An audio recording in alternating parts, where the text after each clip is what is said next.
Dalam kisah dan sejarah Islam, Abu Jahal atau Amr bin Hisham merupakan seorang pemimpin penduduk Mekah dan terkenal akan permusuhannya kepada kaum muslimin. Diceritakan oleh Syekh Abu Hafiz Umar bin Hasan, pada suatu hari Abu Jahal ingin mencelakai Rasulullah dengan cara menjebak ke dalam lubang yang cukup dalam. Maka dibuatlah lubang sedalam sumur di depan pintu rumahnya. Setelah lubang buatannya jadi, maka di atasnya ditutup dengan ranting-ranting yang rapuh, kemudian ditaburi rumput dan tanah agar tidak kelihatan bahwa itu adalah sebuah lubang yang dalam, sehingga siapapun yang melihatnya tidak akan menyangka bahwa tanah tersebut bila diinjak oleh anak kecil sekalipun akan terjerumus ke dalamnya. Setelah persiapan selesai, Abu Jahal kemudian menyuruh salah seorang budaknya untuk menemui Rasulullah guna mengabarkan kepada beliau bahwa dia sedang sakit. Abu Jahal lalu tidur di atas ranjangnya pura-pura sakit keras. Rasulullah yang mendengar Abu Jahal sedang sakit keras, langsung beliau bertandang ke rumahnya. Meskipun Abu Jahal termasuk orang yang paling kejam memusuhi beliau, mengejek, mencaci maki, dan selalu berusaha membunuhnya, namun beliau masih saja bersikap baik terhadapnya. Hal ini menunjukkan tentang kemuliaan budi pekerti beliau.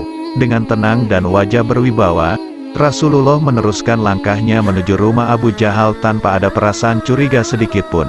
Ketika langkah beliau telah dekat dengan lubang jebakan itu, beliau dibisiki oleh malaikat Jibril bahwa Abu Jahal telah mempersiapkan lubang jebakan yang hampir saja diinjaknya.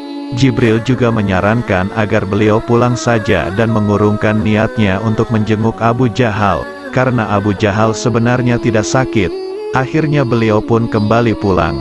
Sedangkan Abu Jahal yang mengetahui Rasulullah kembali tidak jadi menjenguk dirinya, ia langsung loncat dari tempat tidurnya bergegas mengejar Rasulullah, dengan maksud untuk menyuruhnya kembali.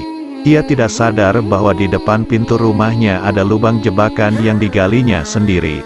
Karena tergesa-gesa ia tidak melihat jebakan itu dan akhirnya ia masuk lubang yang digalinya sendiri. Para budak Abu Jahal yang melihat kejadian itu sangat terkejut, maka mereka segera mempersiapkan tali untuk menolong tuannya.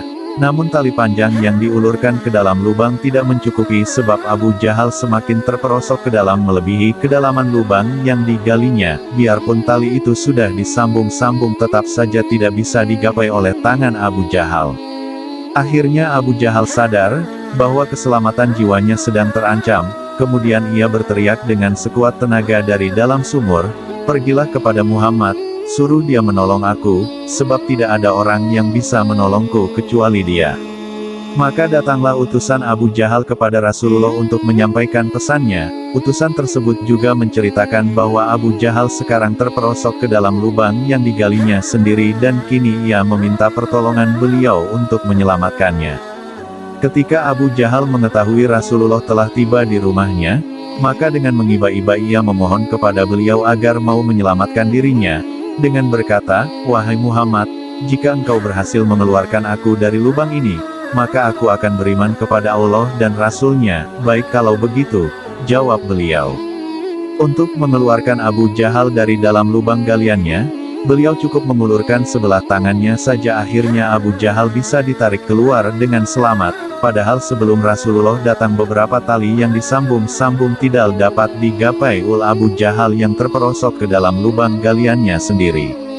Setelah Abu Jahal diselamatkan dari sumur jebakannya, ia tidak mengucapkan terima kasih kepada Rasulullah, malah mengejek beliau dengan ucapan, "Hebat benar sihirmu Muhammad."